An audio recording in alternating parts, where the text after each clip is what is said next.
Ladies and gentlemen, boys and girls, gather around. I've got a story to tell you. Last night, I was getting ready to go to bed. It was 9:30 p.m. I was ready for bed. I was brushing my teeth.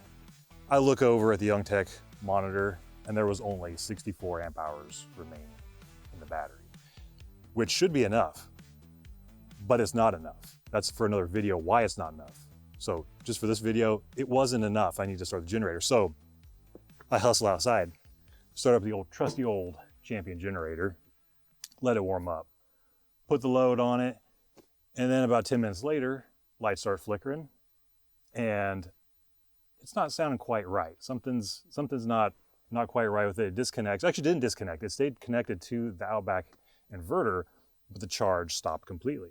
So I disconnect it, go outside, turn the generator off. Lo and behold, I discovered this. Plug-in was completely burned up. A fire hazard just waiting to happen. It was quite hot. As you can see, it just melted the thing completely. So we're gonna put a new end on this. Before we go any further though, just take a few seconds, like, subscribe to the video. Like the video, subscribe to the channel, ring the bell, do all that good stuff. It really helps us out. So we're gonna put a 20 amp plug on this because we don't have the 30 amp. I'm gonna get one of those later, but for now, this is just like a quick emergency fix. We're gonna put a 20 amp plug on, and we're gonna show you how to do that. Stick around to the end of the video because I'm gonna tell you an important battery charging tip. All right, let's put a new plug end on here. All right, to change the plug, we're gonna do first cut the end off, and we have two choices to cut with. We have the old single cutter, but we're gonna try something kind of fun right here, see if this will work. We'll try the guillotine. A little bit of a ratchet action here.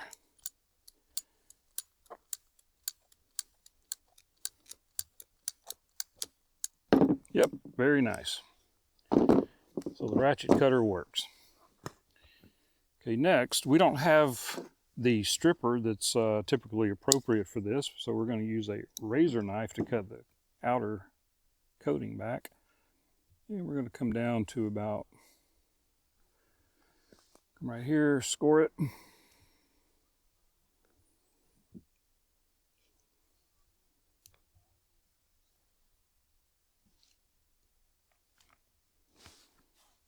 We'll bend it.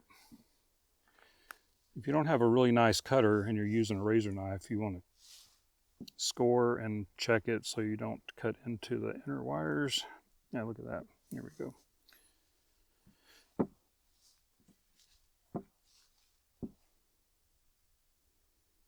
Just a little bit. There we go. We have three choices of cutters. And what should we use? I think we'll go with the auto. Like the auto has a 10 millimeter section, so we want to strip back.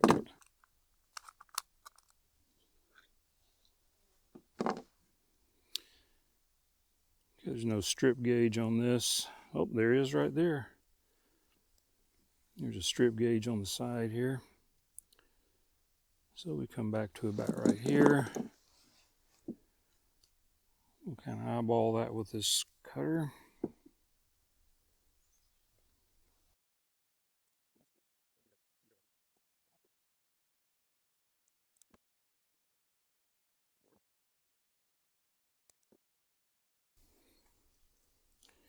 This is 10 gauge wire, and we were curious if this is going to fit inside here. And when you look at these, you'll notice, oh, we cut a strand off with that auto cutter. So we'll have to look into that because I see a couple of little copper strands down here. So the way these things work is you have, one is a ground. The ground, you're going to have your green on there. They don't really label it too good. I do see a GR right here. So you got your ground. You have your line, or your hot is going to be the one with the copper color, brass color screw on it. And for your neutral, which I'm really having a hard time reading their little writing on here, but I believe that says has an N on it.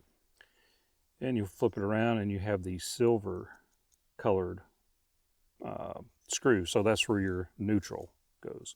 That's how we're going to hook it up.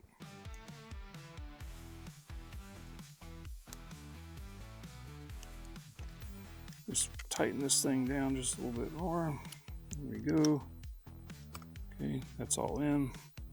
For the strain relief for the cord. Don't do this at home. We're not electricians. We don't claim to be, and we're not telling you what to do. We're just showing you what we do. All right, guys, that's it. Our new plug is on. We are back in business. And as for the free tip I was gonna tell you about, it is this. If you have lithium batteries, don't be afraid of the partial charge. Lead acid batteries are a totally different ball game. That's what I'm used to. So when it was 9:30 and I was ready to go to bed and I had to run the generator, I was like, oh man, I'm gonna be up all night. But you don't have to. You can do the partial charge and then you can just finish it up the next day. You know, run it for an hour or something, just to get you through the night if you have to. It's not ideal, but lithium batteries can take a partial charge. It's not a problem. So if you found the video helpful, do us a favor. We'd really appreciate your support by liking and subscribing to the video. And also, if you could join our Patreon, subscribe star, and buy me a coffee, we'd greatly appreciate it. Thanks so much for watching, and we will see you next time.